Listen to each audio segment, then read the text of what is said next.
the Great Lakes and not seas? Look at the Great Lakes, they're pretty dang big, but they are in fact lakes, not seas. But what the heck is a sea? Basically, a sea is any body of water. It is going to be salt water because it's connected to the ocean, but there's actually two different types.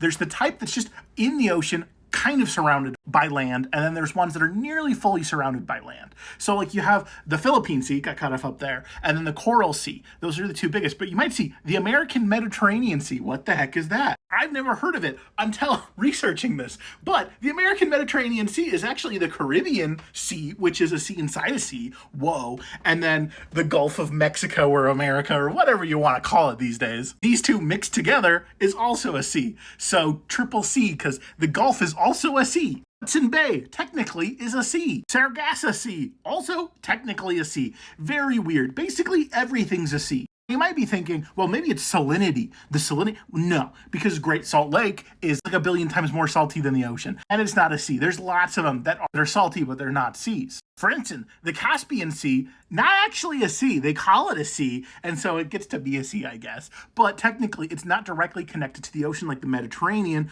or the Red Sea or even the Black Sea, because that is a natural connection to the ocean. Whereas like the Great Lakes, which are connected to the ocean, but it's via rivers and canals, and that's too far apart for it to be considered a sea. Similarly, the Gulf of Aden, technically a sea. The Baltic Sea, the Aegean Sea, another sea inside a sea. Second biggest sea, the Coral Sea, which is largely just part of the Pacific Ocean, and a lot of these are actually just sections of the ocean. It's all pretty weird because you can have a sea, it can be a subset of the ocean, but it can also be a specific area. So you have like the Coral Sea, big battle that happened there in World War II, BT dubs. You have the Solomon Sea, Bismarck Sea, South China Sea, the Yellow Sea, the Philippine Sea. So basically, there's a bajillion seas out there. I forget how many, but it doesn't actually matter how big a body of water is unless it's directly connected to the ocean. So while all seas are salt water, just incidental to the sea, it has nothing to do with the actual sea.